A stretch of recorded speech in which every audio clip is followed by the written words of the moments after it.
Talvez você tenha feito constantemente estas perguntas. Onde posso encontrar refúgio num mundo cheio de conflitos? Ou, como e onde posso encontrar força para vencer nesse mundo que oferece tantas derrotas? Acompanhe agora com o pastor Edson Bruno mais um programa Encontro com a Palavra.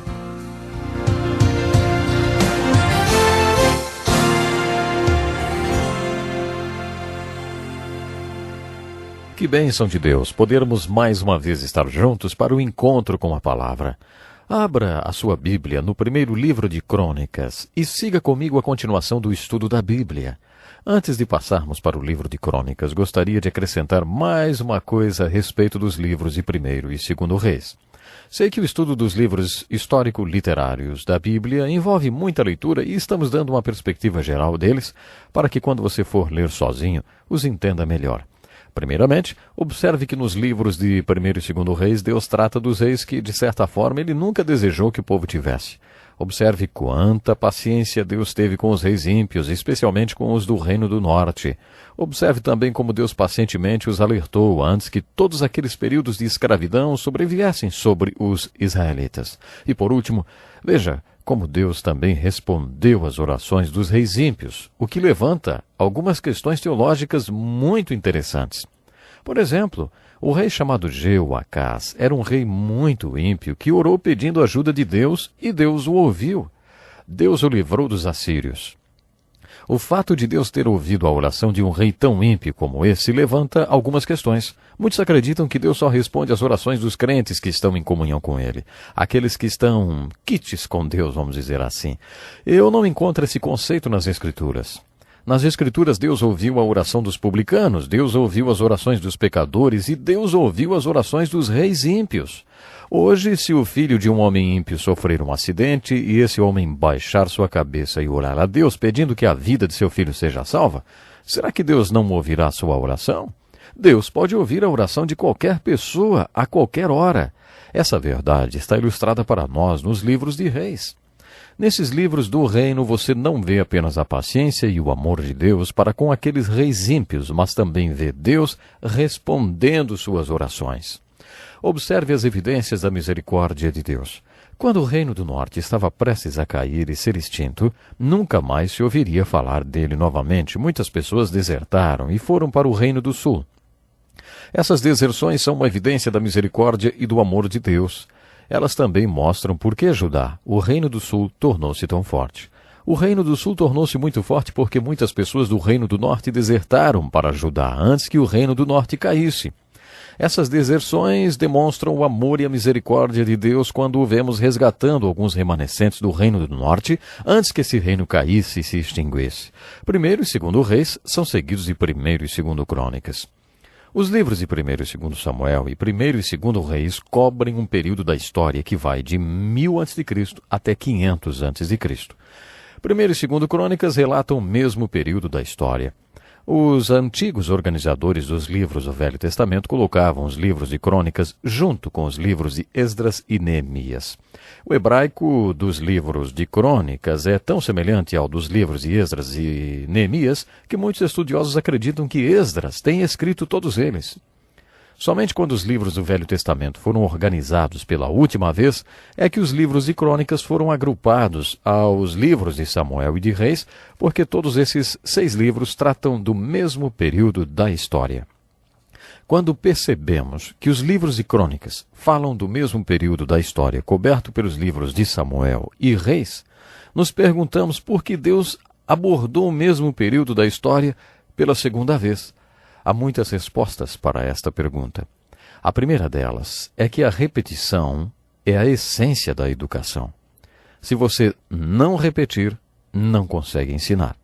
Se eu perguntasse a você quanto é 7 vezes 8 ou 8 vezes 6, talvez você dissesse o resultado de cabeça. Mas se eu perguntasse quanto é 37 vezes 33, provavelmente você pegaria um papel e um lápis para fazer a conta. Você pode multiplicar números baixos porque você decorou toda a tabuada repetindo muitas e muitas vezes, não é? Por isso eu repito, a repetição é a essência da educação. Se você não repetir, não conseguirá ensinar. O objetivo da repetição nas Escrituras é ensinar e enfatizar. Você já reparou como as coisas se repetem na Bíblia? A descrição da criação é repetida 2 vezes no livro de Gênesis. As leis de Moisés são repetidas no livro de Deuteronômio. A biografia de Jesus Cristo é repetida 4 vezes no Novo Testamento. E esse período da história dos hebreus é repetido nesses livros histórico-literários do reino. Se o objetivo da repetição nas Escrituras é enfatizar, o que precisamente, então, está sendo enfatizado nos livros de crônicas com a retomada desse período histórico? O que Deus quer enfatizar relatando esse período da história 2 vezes? Nós já descobrimos pelo menos uma resposta. O que é importante na literatura do reino, presente nos livros de Samuel, nos de Reis e repetido nos livros de crônicas, é o reino de Deus. O reino de Deus é um conceito muito importante no Novo Testamento. Jesus e João Batista pregaram sobre esse assunto. Jesus disse que o reino de Deus deve ser nossa prioridade número 1 na vida e em nossas orações. De acordo com Jesus, o reino de Deus é o objetivo do novo nascimento. Jesus falou para os líderes religiosos de sua época que se eles não dessem frutos para o reino de Deus, Deus tiraria seu reino de Deus deles e o daria àqueles que frutificassem. E Jesus disse: será assim? Ou você cai na pedra e é quebrado, ou ela cai sobre você e o reduz a pó. Por que Deus movimentou seu quartel-general tantas vezes na história? Da Terra Santa para a Turquia, da Turquia para a Europa, da Alemanha para talvez a Inglaterra, da Inglaterra para o lado oeste do mundo e provavelmente agora para a Coreia. Deus deslocou seu centro de operações tantas vezes porque o povo não produziu frutos ao seu Deus. Se o fruto para o reino de Deus é tão crucial, então concluímos que o reino de Deus é muito importante. O reino de Deus é muito importante quando você pensa sobre no que está por vir. O que vai acontecer? Os teólogos buscam a resposta para essa pergunta na escatologia, o estudo dos fins dos tempos. Quando você analisa o futuro à luz das Escrituras e pergunta: o que é que vai acontecer? O reino de Deus torna-se então uma parte importante da resposta. Algumas pessoas estudam a segunda vinda de Cristo e concluem que Jesus vai voltar depois que seu reino for estabelecido na terra. Outras pessoas acham que o reino de Jesus é figurativo. Elas não acreditam que o seu reino será literalmente estabelecido na terra. O reino é ponto central da questão. Todos que estudam a segunda vinda de Cristo se posicionam em relação à questão do reino.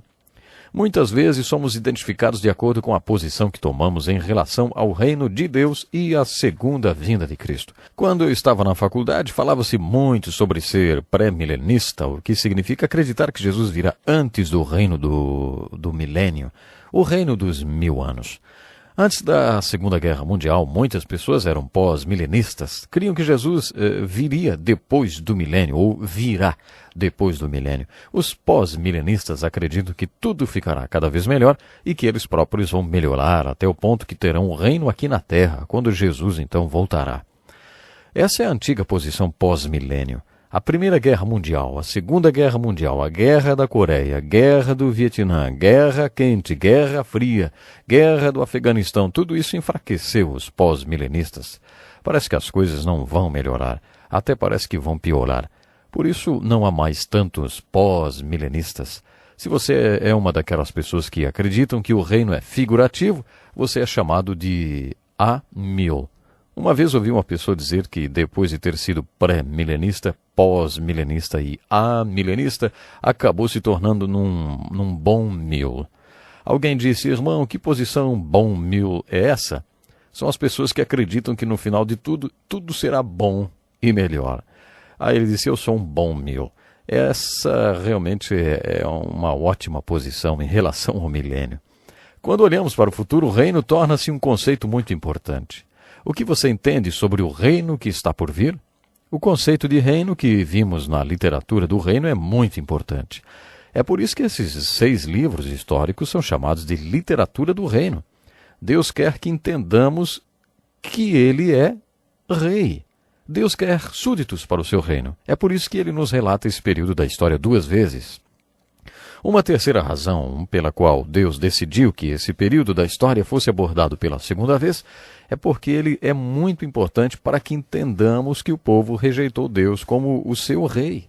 É importante que entendamos que ainda vivemos as consequências dessa rejeição.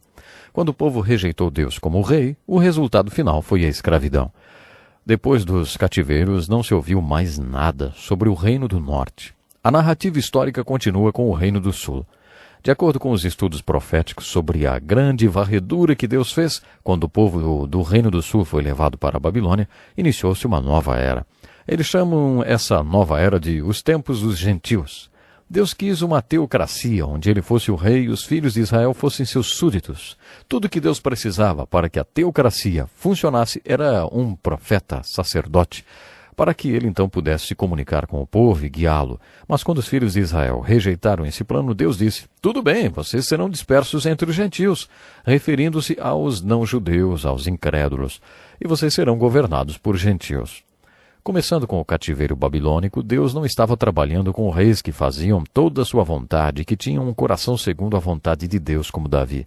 Tampouco Deus trabalhava através desses reis que às vezes faziam sua vontade e às vezes não.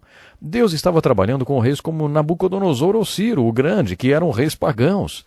Aplique esse conceito na política mundial de hoje. Se o mundo virasse de cabeça para baixo, por acaso Deus ficaria sem trabalho? Se fossem colocados cadeados nas portas das igrejas, e se ir à igreja passasse a ser um crime, se você soubesse que poderia ser preso se fosse encontrado em uma reunião religiosa, com mais 4 ou 5 pessoas, o que aconteceria? Por acaso você diria: Deus está morto e não consegue fazer mais nada. Esses livros históricos do reino nos mostram que Deus não deixa de trabalhar quando pagãos governam o seu povo. Os livros do reino nos contam que, quando o povo de Deus foi para o cativeiro, Deus trabalhou através de Nabucodonosor e de Ciro o Grande. Deus continuou a trabalhar através dos governantes pagãos. Apesar de Deus preferir uma teocracia, o povo de Deus viveu governado por pagãos e foi disperso entre o povo pagão. É essa a situação do povo de Deus hoje. Deus iniciou uma nova era. O povo de Deus está vivendo nos tempos dos gentios.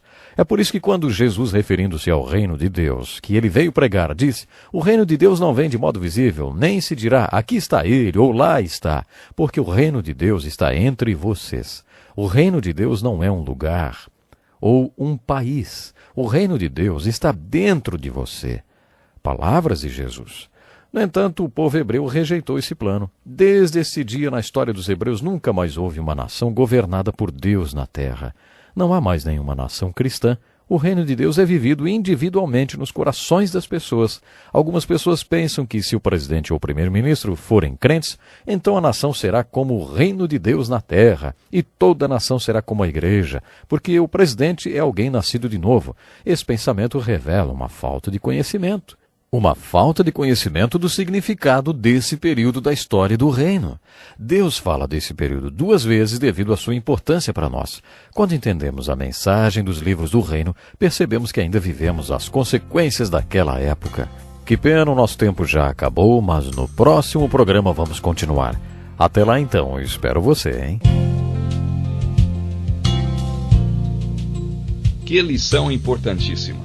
Obrigado, Pastor Edson Bruno. Prezado ouvinte, coloque em prática o que você ouviu aqui. Sem dúvida, sua vida será grandemente abençoada. Este é um estudo escrito pelo Dr. Dick Woodward, na voz do Pastor Edson Bruno. Escreva-nos e solicite o material. Nosso endereço é Encontro com a Palavra, Caixa Postal 2011, CEP 89201-970, Joinville, Santa Catarina. Até o nosso próximo encontro com a Palavra.